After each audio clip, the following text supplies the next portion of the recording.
Exercise number 4.3 का question number 2। A shopkeeper borrowed rupees 3,540 from ABC Bank at 10 whole 3 over 4% and lent the whole amount at 11 whole 1 over 2% on the same day. What would he gain from this after 3 years and 4 months? Students, इस question में बताया गया है कि किसी shopkeeper ने किसी ABC bank से अमाउंट उधार ली जो कि 3,540 रुपीज़ हैं। 3,540 रुपीज़ किसी बैंक से उधार लिए और जब उधार ली ये अमाउंट, उस पर रेट था 10 होल 3 ओवर 4%। उसके बाद ये कहा गया है कि जब उसने ये अमाउंट ली तो उसके बाद उसी दिन ये अमाउंट उसने आगे उधार दे दी और जब उधार दी तो उस पर रेट रखा 11 होल 1 ओवर 2%। यानी कि जब अमाउंट उधार ली कम रेट था, जब आगे उधार दी तो ज़्यादा रेट है। ज़ाहिर है जब कम रेट पे लेके ज़्यादा रेट पे देंगे तो प्रॉफिट होगा और यही इस क्वेश्चन में पूछा गया है कि कितना प्रॉफिट हुआ उस शॉपकीपर को। और टाइम पीरियड भी बताया गया है 3 ईयर्स एंड 4 मंथ्स। इस क्वेश्चन को हम सिंप्लीफाई करेंगे 2 स्टेप्स में। पहले जो उसने उधार अमाउंट ली है उसको सिंप्लीफाई कर लेंगे कि उस पर उसको कितना मार्कअप अदा करना होगा। फिर सेकंड स्टेप में जब उसने उधार आगे रकम दी तो देख लेंगे उसको उस पर कितना प्रॉफिट हुआ। फिर दोनों में डिफरेंस देख लेंगे तो हमें पता चल जाएगा कि उस शॉपकीपर को कितना मुनाफा होगा ये कम रेट पे लेके ज़्यादा रेट पे देने की सूरत में। यहाँ पर बात हम करेंगे प्रॉफिट की भी। पहले हम मार्कअप मालूम करेंगे फिर बाद में प्रॉफिट। जैसा कि मैंने क्वेश्चन नंबर 1 में आपको बताया था कि प्रॉफिट और मार्कअप में फ़र्क क्या है। मार्कअप, एक दफ़ा फिर आपको बता देता हूँ, मार्कअप और प्रॉफिट में फ़र्क क्या है। मैंने आपको बताया था कि अगर हम बैंक से उधार रकम लेंगे, जैसा कि उस शॉपकीपर ने बैंक से रकम उधार ली, जब रकम उधार ली जाएगी तो वापस जब करेंगे तो उसमें जो असल रकम है वो भी वापस करेंगे और उस रकम को इस्तेमाल करने की सूरत में एक्स्ट्रा अमाउंट भी वापस देंगे, एक्स्ट्रा रकम भी वापस देंगे अमाउंट उसको बैंक को। तो जो एक्स्ट्रा अमाउंट जो हम बैंक को देंगे उसको मार्कअप कहा जाएगा। लेकिन दूसरी सूरत में अगर हम आगे रकम जो है किसी बैंक को या फिर किसी भी इदारे को जब उधार देंगे तो जब हमें वो वापस करेगा, जैसे कि यहाँ पर बताया गया है कि उसने उधार ली फिर बाद में आगे उधार दी, जब वो उधार देगा तो जब वापस मिलेगी उसको अमाउंट तो उसको जो ओरिजिनल अमाउंट है वो भी वापस मिलेगी और उस पर एक्स्ट्रा अमाउंट भी मिलेगी। उस अमाउंट को यूज़ करने की सूरत में एक्स्ट्रा अमाउंट भी मिलेगी और जो एक्स्ट्रा अमाउंट मिलेगी उसको कहा जाएगा प्रॉफिट। यानी कि अगर उधार देंगे तो प्रॉफिट होगा, अगर उधार लेंगे तो मार्कअप अदा करना होगा। ये इन दोनों में फ़र्क है और दोनों को कैलकुलेट करने का जो फार्मूला है वो सेम ही है। पहले हम देख लेते हैं फर्स्ट कंडीशन में जब उसने अमाउंट उधार ली। First condition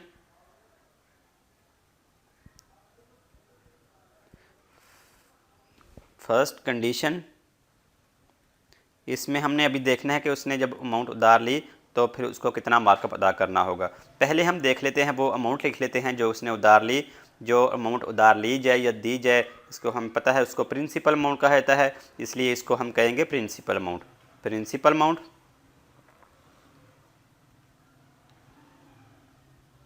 principal amount is equal to ₹3,540 और उस पर रेट था जब अमाउंट उधार ली 10 whole 3 over 4%। Rate is equal to 10 whole 3 over 4%। अगर इसको सिंप्लीफाई करना चाहें तो 4 को 10 से मल्टीप्लाई करें, 40 प्लस 3 43 डिवाइडेड बाय 4 और 7 परसेंटेज का सिंबल। अब हम लिख लेते हैं टाइम, जितने टाइम के लिए ये अमाउंट उधार ली गई है। टाइम बताया गया 3 years and 4 months. Time is equal to 3 years and 4 months. इसको हम लिख सकते हैं 3 ईयर्स एंड 4 मंथ्स, यानी कि 3 पूरे साल, 3 होल ईयर्स, 3 एंड 4 ओवर 12। यानी कि ये जो मंथ्स हैं इसको भी हमने ईयर्स में कन्वर्ट कर लिया, फिर साथ लिखा जाएगा ईयर्स। 3 whole 4 over 12 years. इसको जो 4 मंथ्स हैं इसको 12 से इसलिए डिवाइड किया क्योंकि हमने इसको ईयर्स में तब्दील करना है और जब इसको ईयर्स में तब्दील करेंगे तो इसको 12 से डिवाइड करेंगे क्योंकि 1 ईयर में 12 मंथ्स होते हैं, इसलिए इसको 12 से डिवाइड कर दिया। तो जो 3 ईयर्स एंड 4 मंथ्स हैं इसको हम लिख सकते हैं 3 ईयर्स, यानी कि जो कंप्लीट ईयर हैं, एंड 3 होल 4/12 और 4 मंथ्स टोटल 12 मंथ्स में से इसको भी ईयर्स में तब्दील कर लिया। अगर इसको सिंप्लीफाई करना चाहें तो 4 1 टाइम 4 और 4 3 टाइम 12। अब इसको मज़ीद सिंप्लीफाई करें, 3 3 टाइम 9 प्लस 10 प्लस 1 10 और डिवाइडेड बाय डिनोमिनेटर में 3 है तो 3 ही आएगा, साथ ये ईयर्स, यानी कि ये जो 3 ईयर्स एंड 4 मंथ्स हैं इसको सिंप्लीफाई करके हमने लिख लिया 10/3 ईयर्स। अब इसको हम देख लेते हैं कि मार्कअप कैसे मालूम करना है। जैसे कि अभी हम बात कर रहे थे कि जब अमाउंट उधार ली जाएगी, फर्स्ट कंडीशन में हम यही बात कर रहे हैं कि जब उसने अमाउंट ली तो उस पर रेट ये है, इसी रेट को इस्तेमाल कर रहे हैं। जब हम अमाउंट उधार लेंगे या कोई भी अमाउंट उधार लेगा तो उस पर उसको मार्कअप मालूम करना होगा, मार्कअप मालूम करना होगा। और मार्कअप मालूम करने का फार्मूला वही है जो कि प्रॉफिट को मालूम करने का है, सादा प्रॉफिट को, और इसका फार्मूला है principal amount multiply by rate multiply by time और फिर उसको डिवाइड कर देते हैं 100 से। अब ये जो हमने फार्मूला लिखा मार्कअप को मालूम करने का, इस फार्मूला में इसकी वैल्यूज़ पुट कर लेते हैं। प्रिंसिपल अमाउंट जैसा कि अभी हमने ये देखी जो उसने उधार ली, यह है 3540 रुपीज़, 3540 मल्टीप्लाई बाय रेट आ रहा है यहाँ पर 10 होल 3/4% लिखा हुआ था, इसको हमने सिंप्लीफाई करके लिखा 43/4, 43/4 मल्टीप्लाई बाय टाइम आ रहा है फार्मूला में, और टाइम जो है यहाँ पर 3 ईयर्स और 4 मंथ्स लिखा हुआ है, इसको हमने सिंप्लीफाई करके लिखा 10/3 ईयर्स, 10/3। और आगे फार्मूला में डिनोमिनेटर में 100 है तो इसको डिवाइड कर देंगे 100 से। अगर आप इसको इस तरह, थोड़ा सा मुश्किल होगा इसको हल करना, ये जो 4 है इसको भी नीचे ले आते हैं 100 के साथ और 3 को भी नीचे 100 से के साथ ले आते हैं। यहाँ पर जो 4 है इसको मैं ले आता हूँ क्योंकि ऊपर भी 43 के डिनोमिनेटर में ही है, इधर नीचे भी डिनोमिनेटर में 4 आएगा, मल्टीप्लाई बाय ये साथ 3 जो है ये भी ऊपर डिनोमिनेटर में है तो नीचे इसको डिनोमिनेटर में ही इसको ले आएंगे, और जो भी ऊपर से नीचे लेके आएंगे वो साथ इसके ज़रब हो रहा होगा क्योंकि अब सारे डिनोमिनेटर ही हैं। अब इसको सिंप्लीफाई कर लेते हैं, ये वाला 100 का 0 10 के 0 से कैंसिल, ये वाला 0 इस 0 से कैंसिल। अब इसके बाद देख लेते हैं 354 यहाँ पर आएगा मल्टीप्लाई बाय 43 और मल्टीप्लाई बाय 1, इसको लिखने की ज़रूरत नहीं है। अब इसको सिंप्लीफाई कर लेते हैं और कैलकुलेटर को यूज़ कर लेते हैं। 354 मल्टीप्लाई बाय 43 और मल्टीप्लाई 1 से करने की ज़रूरत नहीं है, इज़ इक्वल टू 15,222, 15,222। और डिनोमिनेटर में 1 को 4 से मल्टीप्लाई करेंगे 1 ही होगा, 4 ही होगा, 4 को 3 से मल्टीप्लाई किया तो 12। अब इसको मज़ीद सिंप्लीफाई कर लें, ये जो 15,222 है इसको डिवाइड कर लेते हैं 12 से, तो ये आ जाएगा 1268.5, 1268.5। ये हमने मालूम किया मार्कअप, यानी कि जो उसने अमाउंट बैंक से उधार ली 3540 रुपीज़, उस पर उसको अजाफी जो अमाउंट अदा करनी होगी बैंक को वापस वो होगी 1268.5 रुपीज़, और साथ इसलिए रुपीज़ का सिंबल भी लगाएंगे। ये तो हमने मालूम कर लिया फर्स्ट कंडीशन में मार्कअप, यानी कि ओरिजिनल रकम भी उसको वापस करना होगी बैंक को और ये अजाफी अमाउंट ये भी देना होगी। अब दूसरी सूरत में हम ये देखेंगे कि अब जब उसने आगे वो अमाउंट उधार दे दी और उस पर प्रॉफिट का रेट रखा 11 होल 1/2%, तो इस पर उसको कितना प्रॉफिट आ रहा है। सेकंड कंडीशन अब हम सॉल्व करेंगे। सेकंड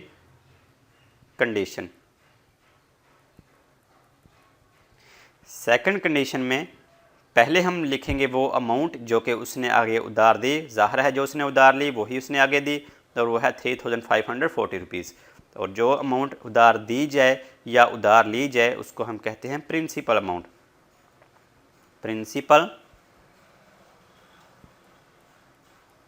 जो कि है ₹3540। उसके बाद हम लिखेंगे रेट,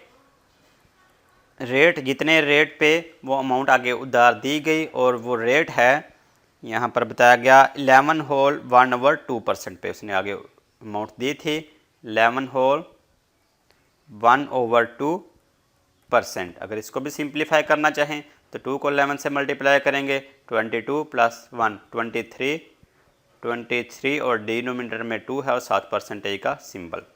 इसके बाद हमने देखना है टाइम जैसा कि जितने टाइम के लिए उसने उधार अमाउंट ली उतने टाइम के लिए ही उधार दी, यानी कि जो 3 ईयर्स एंड 4 मंथ्स हैं। और इसको बार बार सिंप्लीफाई करने की ज़रूरत नहीं है, एक दफ़ा हमने कर लिया। जो टाइम है 3 ईयर्स एंड 4 मंथ्स, जिसको हमने सिंप्लीफाई किया था और सिंप्लीफाई करने के बाद लिखा था 10/3 ईयर्स, 10/3 ईयर्स, जो कि है टाइम। जैसा कि हमने पहले भी बात की कि जब अमाउंट उधार ली जाएगी तो उस पर हम मार्कअप कैलकुलेट करेंगे, जो कि हमने कैलकुलेट कर लिया। उसके बाद जो अमाउंट थी उसने वही उधार दी। जब अमाउंट उधार दी जाएगी तो उस पर प्रॉफिट होगा। अब हम इसलिए प्रॉफिट को कैलकुलेट करेंगे, क्योंकि उसने अमाउंट आगे उधार दी है। और प्रॉफिट को कैलकुलेट करने का फार्मूला वही है जो कि मार्कअप को मालूम करने का है, जो कि है प्रिंसिपल अमाउंट मल्टीप्लाई बाय, चलिए पी इसको लिख लेता हूँ बस, principal amount multiply by rate multiply by time और इसको डिवाइड कर देते हैं 100 से। ये फार्मूला प्रॉफिट को कैलकुलेट करने का। अब ये जो फार्मूला लिख लिया इसमें इसकी वैल्यूज़ पुट कर लेते हैं। प्रिंसिपल अमाउंट जो कि 3540 रुपीज़ है, 3540 मल्टीप्लाई बाय रेट जब उसने अमाउंट उधार दी तो 11 होल 1/2% था। इसको सिंप्लीफाई करके लिखा 23/2, 23/2 है। जो डिनोमिनेटर है इसको नीचे डिनोमिनेटर, ये फार्मूले का 100 है पहले, और ये डिनोमिनेटर में 2 है, इसको साथ नीचे ही 2 इसको मल्टीप्लाई कर लेंगे। ये हमने लिख लिया रेट, और उसके बाद फार्मूला में टाइम आ रहा है। टाइम है 10/3 ईयर्स, तो ये इसके साथ मल्टीप्लाई हो रहा है 10, और डिनोमिनेटर में 3 है, इसको नीचे डिनोमिनेटर में ही ले आता हूँ साथ ही। अब इसको भी सिंप्लीफाई कर लेते हैं। जब इसको सिंप्लीफाई करेंगे तो ये वाला 100 का 0 इस 0 से कैंसिल, ये वाला 0 इस 0 से कैंसिल, ऊपर बाकी रह गया यहाँ पर 354 मल्टीप्लाई बाय यहाँ पर रहेगा 23, और साथ मल्टीप्लाई 1 हो रहा है तो वही होगा जो कि आ रहा है, ये आ गया 8142, और इसको डिवाइड डिनोमिनेटर में बाकी रहेगा तो यहाँ पर 2 मल्टीप्लाई बाय 3, 2 को 3 से मल्टीप्लाई करेंगे 6, और 6 को फिर 1 से मल्टीप्लाई करेंगे 6 से होगा, यानी कि ये इसके साथ डिवाइड हो रहा है 6 के साथ, इस इक्वल टू 1357। 1357 ये हमने मालूम कर लिया प्रॉफिट मालूम किया 1357 रुपीज़। ये हमने सेकंड कंडीशन भी सिंप्लीफाई कर ली।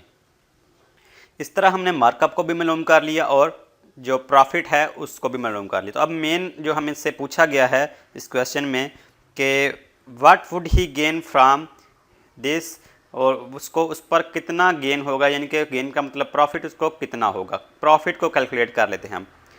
प्रॉफिट को कैलकुलेट करना है, प्रॉफिट इज़ इक्वल टू, ये कैसे होगा कि जो उसने जब अमाउंट उसने उधार दी थी इस शॉपकीपर ने, जब अमाउंट उसने उधार दी तो उस पर उसको प्रॉफिट मिला 1357 रुपीज़ 1357।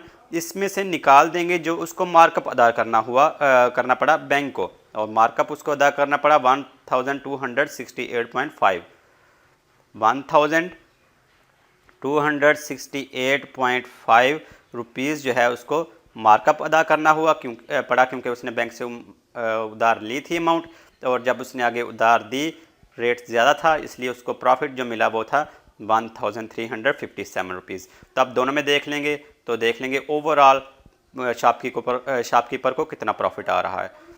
1357 में से माइनस कर लेंगे 1268.5 को, तो ये आ जाएगा, सॉरी गलत कैलकुलेशन आ गई है, 1357 minus 1268.5 is equal to 88.5 rupees जो है वो उस शॉपकीपर को प्रॉफिट हुआ। और यही इस क्वेश्चन में हमसे पूछा गया था तो कितना प्रॉफिट होगा, वो प्रॉफिट हमने कैलकुलेट कर लिया 88.5 rupees.